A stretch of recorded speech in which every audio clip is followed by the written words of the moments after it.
winning Mrs. India Globe must have been a remarkable experience. Can you tell us about the journey, how it has influenced your career? Winning Mrs. India Globe was a turning point for me. I was a banker at that time, and since childhood I had this aspiration of doing something. I wanted to be an actress or maybe a singer, or from the very beginning I remember always telling my parents that I want to do something in showbiz. I want to do something, and but they said play it smart. And they said, those type of lines, it might not work out. Most of the time it doesn't work out, and their thought process was, be a banker. Yeah. So I did the banking thing, and it was actually a turning point in my life because I was, I think, 29 at that time, which is like, I wasn't really that young, and I was married, and there I was like on stage, like reliving and retrying to chase that little girl's dream that I had inside of me. And when I won, I think I just said, okay, that's it. This is for me. I'm still gonna go for it. No matter the age, no matter the situation of being married. And in fact, on my first Mrs. India Glad Rags cover, I was 3 months pregnant, which nobody knows. Wow. Yeah, so that cover is very important for me.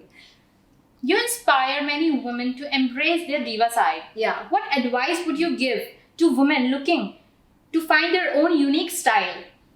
I would say to definitely experiment. I think there's nothing wrong in experimenting. You don't have to have the style. You don't have to have a style. You can keep changing and with your style like every season if you want. But just have fun with it and own it. And whatever you're wearing, whatever your style is, just embrace it and do it for you. Don't worry about anyone's opinions. Great. Shrima, your Instagram profile looks stunning. Could you please share some of the behind the scenes experiences, like how do you ideate your content? So a lot of times now I've come to realize that for me it's very, very important that as much as I show the diva-ish and the glamorous side of being in the fashion business and loving fashion and makeup, I also want to share how others can do it.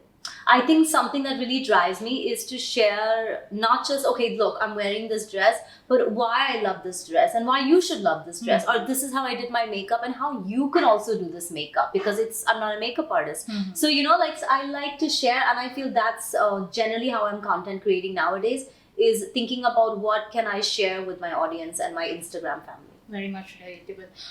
Who are your fashion icons or influencers that have shaped your style philosophy?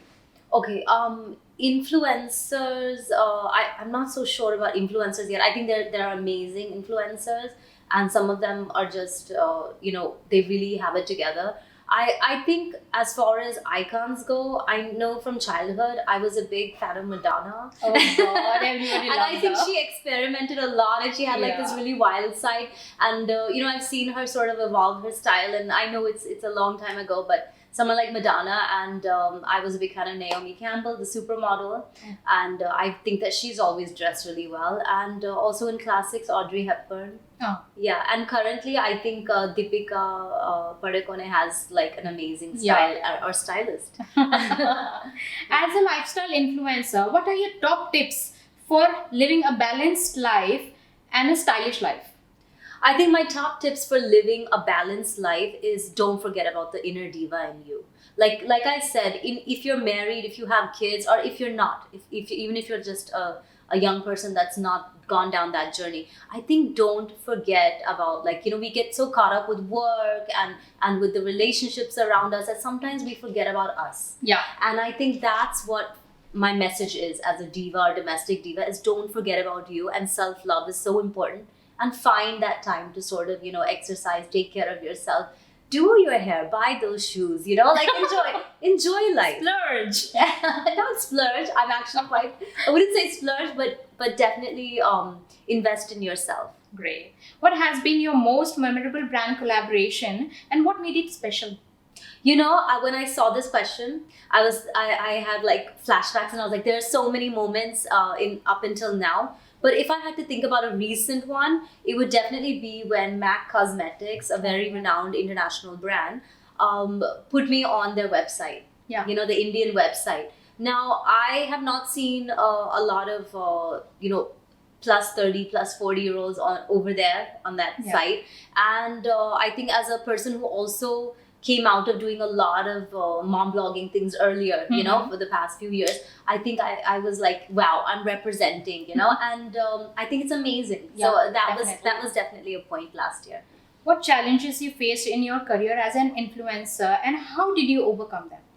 Challenges, we do face a lot of challenges. One is being seen as organic when you start working with brands, because sometimes I feel like even the algorithm, it's very known that the algorithm just sort of wants you to probably push in more money to boost that branded post, so it sort of sinks your insights. So there is always, like, the most challenging thing that I would say that every influencer knows about is just the thing of, like, I'm a full-time influencer. There's no other job, okay? I left a banking job for this. So though I love to share my journey and it's become a career for me, it is actually my only source of income, right? So true. So I have to work with brands, and that balance between making sure that I do justice by picking the right brands, by presenting it in an organic way, and making sure my audience appreciates that brand collaboration on my page. And I think that's the balance, that the challenging part. Yeah. So true. How do you define success in the digital influencing world, and what does personal success look to you? This is a really interesting question again. I think success means different things in the influencing world. For some, it might be accolades and awards. And for some of us, it might be honestly the connect that we get with our Instagram family. I think for me, while I'm very, very grateful that, you know, I'm sitting here right now and being interviewed by NDTV, you know, I think that's great. But it's also, you know, I get so many messages. I promise to God, like, I get so many messages from women around saying that, like, you know, this resonated with me, and what you said or how you are, like, it just sort of touched me, you know, and it's helping me. Currently, I've been talking about vision board, and everyone's like, make a vision board for me. Yeah. You know, and I'm like, yeah, okay. So I feel like this community is really the high point for me. So true. What message would you like to share with your followers, especially for those who aspire to follow in your footsteps? My message is to work hard, stay authentic, and don't fall for the shortcuts. So true. Shrima, it has been really a true delight to talking to you. Thank you for this exclusive Well, thank you conversation. so much, and your questions were amazing. Thank you so much. So much. Thank you.